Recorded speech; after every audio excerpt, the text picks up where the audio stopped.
Mga guys, nakakita na akong trend sa buong buhay ko. And ngayon araw nga mga guys ay pupunta tayo ng Maynila. Tayo ay magkikipagsapalaran doon dahil mahirap nga ang ating buhay. Kaya naman let's go. Tahakin natin ang Maynila, ang daanan papuntang Maynila. So this is the start of my journey. So let's watch this video. Sorry guys, anaton mga boss, imam, tapos si Kuya Miguel, makatuloy tayo na ha, Manila. Shoutout tayo. Ano ito ba mga aran? Mamcha. And ngayon nga mga guys, ay nandito na tayo sa Nissan Van. Nissan Van yung ating sasakyan dahil sinundo tayo ni Mamcha. Galing sila ng Maynila. Yes mga guys, sinundo nga tayo ni Mamcha. Ang kagandahan niya dito ay libre po ang pamasahe, wala po kaming binayaran. Ang aming lang pong dinala ay pagkain. Ayan mga guys, nandito na kami sa Calbayog. Kain muna yung mga kasamahan ko dito kasi lalong-lalo na yung madam natin kasi nagugutom na daw siya. Nagugutom na sila kasi hindi pa sila kumain, kaya kakain muna sila. Nandito kami sa may Petron mga guys. Shout out kan Jumar Lala. Ano to? Koote. Jumar Koote. Sige. Hoy, shout out mga guys. Adi bossing. Nyaran pare. Nyaran Jobert. Shout out kay Jobert. Bago nato niya classmate. Iba na tatas kilahan niya na. Hoy, shout out pare. Nyaran. Ay. Ano nyo? Jim. Shoutout yan. Jim? Ikaw naman pare. Bago natin na classmate. Nick. Shoutout kan Nick. Kan Kuya Nick. Wala. So, ikaw pare. Kingaran pare. Kinit. Sa teratot mga classmate. Yan ang panahon. Iba na tatiskilahan. Sa mula, di kami na Calbayog mga haon la. Kumakain sila, ako ayaw kong kumain kasi nasusuka ako pag may laman yung tiyan ko. Kaya manonood lang muna tayo sa kanila mga guys. Hindi tayo kakain kasi nasusuka ko pag sumasakay yung tiyan ko sa ban-ban. Kayo lang muna kumain mga guys. And from this moment ay nandito na nga tayo mga guys sa Allen. This is the dagat, the station of the dagat. Kumbaga terminal ito mga guys. Papunta ng Matnog at papunta na ng Luzon tayo mga guys. Malapit-lapit na pero wala pa tayo sa kalagitnaan ng ating tatahakin. At kung makikita nyo nga mga guys ay meron na ditong mga bus at makikita din dito ang ating mga bagong classmate dahil ibang eskwelahan ng aking pinasukan. This is the new journey that I want in my life. Hi mga guys! Andito na tayo mga guys. Sasakay na tayo ng barko. Barkong Pandigma. Dito na kami mga guys. Sakay na kami ng barko.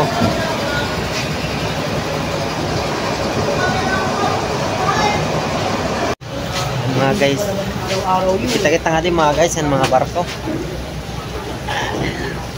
First time makakasakahin barko.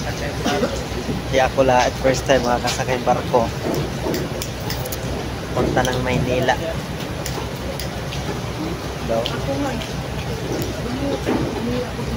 Let's go to Manila.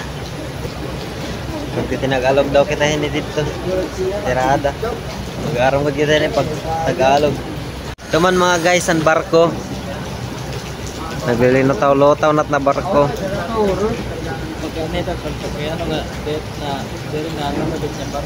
Kaya ano ko no, der na lono dit na barko. Paki-comment ko no. Kaya no, der na lonod. Bamang ko no, ang dagom nga.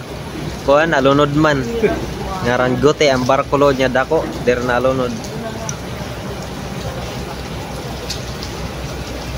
So yan mga guys, wala na kami ticket mga guys. Nato na kami Manila. May ticket na kami mga guys. Maraming ticket. Maraming mga guys. At ngayon nga mga guys ay nandito na nga tayo sa loob sa waiting area. Papasok na tayo doon sa barko. Naghihintay na lang tayo ng pagtawag nila sa ating numero. At kailangan nga natin ditong mag-attendance. Katulad sa school may attendance. Dito may attendance din mga pre. Kaya naman mag-wait lang tayo sa attendance at mag-attendance na tayo. At ngayon nga mga guys, ayan nandito na tayo sa labas at makikita na natin ang malaking barko na yan for the first time and ever in my life. Bandit to.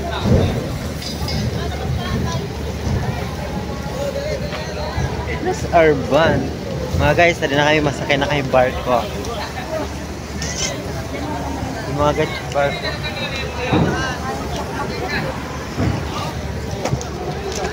Kami ay pupunta na ng Maynila. Maynila ba naman? Barko.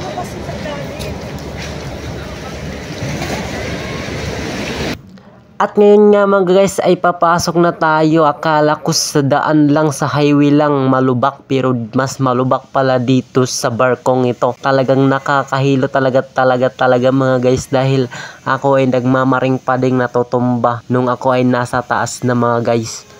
Talagang nakakahilo talaga dito mga guys sa barko kapag first time mo palang nakasakay dito mga guys. Kaya naman ay subaybayan nyo ang pagkahilo ko dito mga guys. Pero sulit naman kapag ikaw ay nakaakyat na sa pinakatuktok ng barkong ito, dahil ang ganda at ang taas ng view at ang lawak ng karagatan na makikita mo mga guys. At dito nga sa part na ito ay dito na ako medyo natutumba at medyo nahihilo dahil ang lakas talaga ng alon ngayong araw mga guys. Kung titingnan nyo nga ay parang tumataglid yung barko at yung tao dito mga guys. At dahil for the first time and ever in my life natin makakita at makasakay dito mga guys, tingnan nyo naman ang daming upuan. Sobrang mga 1,000 or 2,000, 3,000 atang mga upuan na nandito mga guys. Sobrang dami dahil third floor na barko mga guys. Kaya ang taas-taas nito. Kaya ngayon ay pupunta na tayo sa taas mga guys. Ito may rooftop.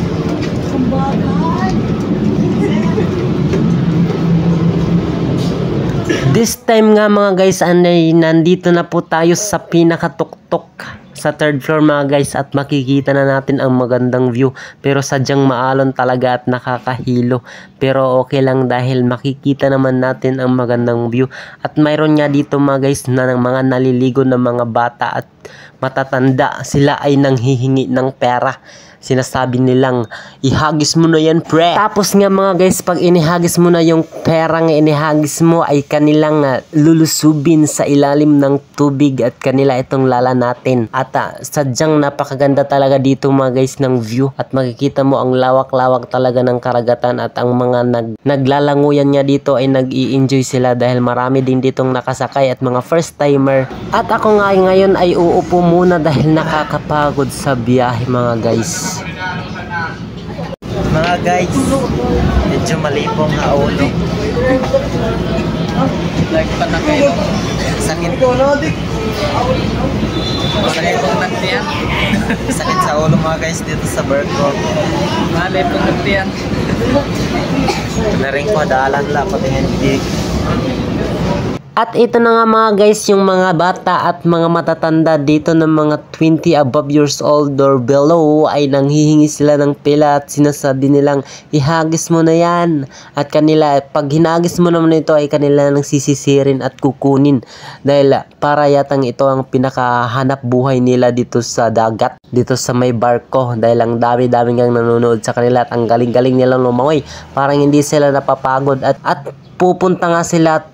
At meron ding pumupunta sa itaas para tumalon dito sa pinakaitaas ng barkong ito. Aakyat sila at tatalon sila mula doon sa itaas hanggang sa dagat sa ibaba mga guys. And in this moment nga ay pupunta na tayo sa kabila at nadaanan natin yung kasama nating si Koote Jomar at para siyang malungkot. Talagang pagod na pagod sa biyahe, diba? Tayo na nga ay pupunta sa kabilang bayan mga guys. Titingnan naman natin dito ang view ang magandang view na nandito mga guys. Sobrang lawak talaga ng karagatan mga guys. At tingnan nyo naman ang angkla, ang kanilang parkingan ng mga barko dito mga guys.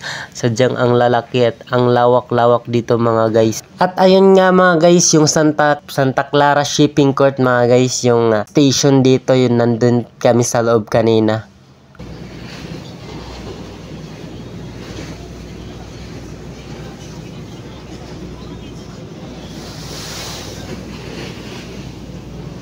And ngayon nga mga guys ay pumunta ako dito sa pinakaunahan ng barko para makita natin ang unahan nito kung ano ba talaga ang itsura at makita natin ang view ng Santa Clara Shipping Court dito sa May Alin mga guys, papunta ng Matnog.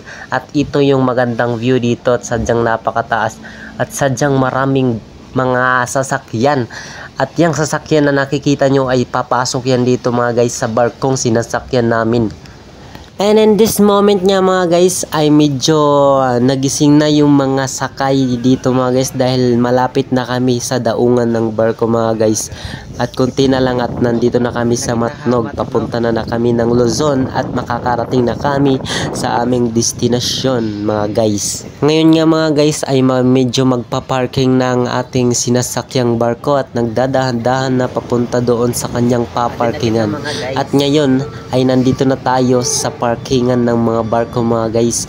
At nakikita natin yung isang barko na yan na ang lalaki talagang mga shipping, mga cargo, mga trucking ship, mga truck yung mga nandito mga guys, yung mga sakay nito. Puro mga truck yung mga sakay nito ditong malaking barko mga guys. Ang laki talaga at ang ganda ng barko ngayon dahil lumulotang nga mga guys. Ayan mga guys, magawas na kitahan barko. Ala. Haradlok. Guys, magawas na kitahan barko.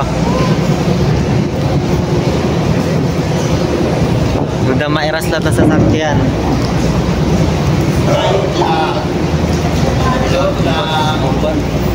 What?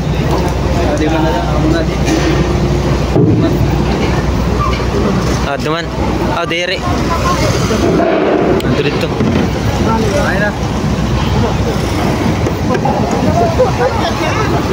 Dito ada.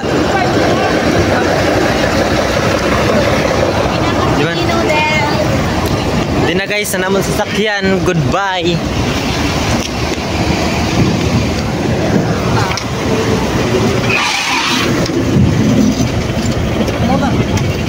Ikaw muna, ikaw.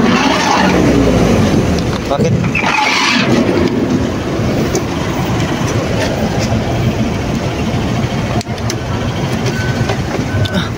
And ngayon nga mga guys ay nandito na nga tayo sa Maynila sa may Cubao. Traffic sa EDSA.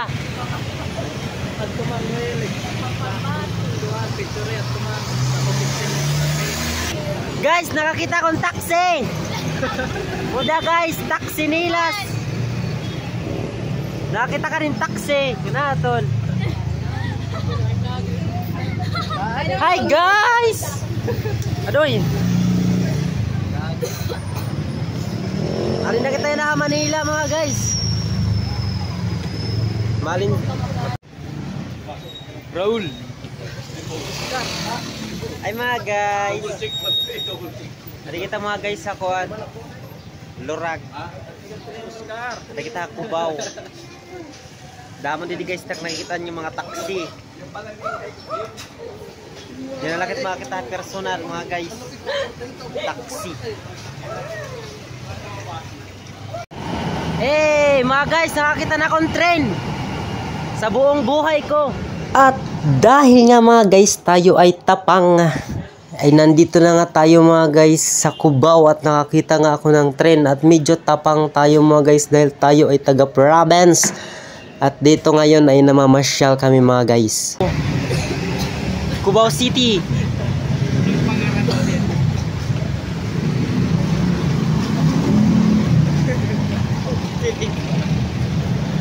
Marami dito mga guys, mga auto. Peace. Ayun mga guys, may train na naman.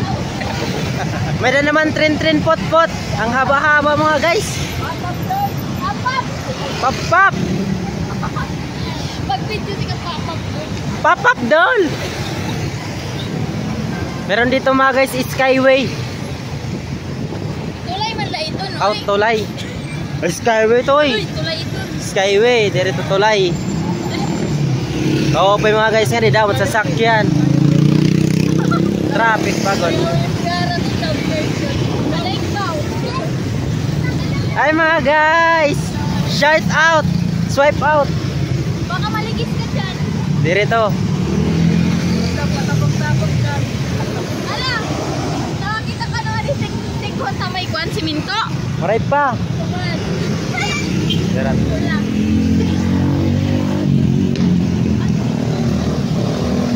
Grabe mo. Ah! Grabe mo mga guys. Naglibot-libot kami dito mga guys. Sa among ano.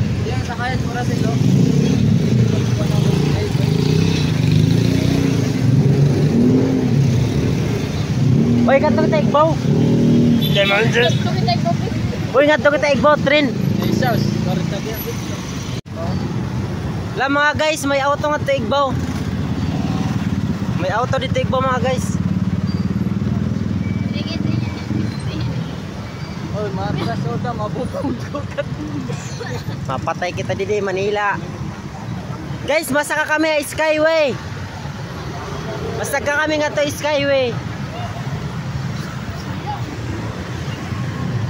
Kung may auto nga to igbaw guys oh. Taas-taas ng building. Guys, may tren na naman mga guys. Nakita nyo ba yon? Bulag talaga kayo. Ato kami igba mga guys. Kung maroya gara. Makato kami SM. Kung pwede pumunta tayo sa itaas.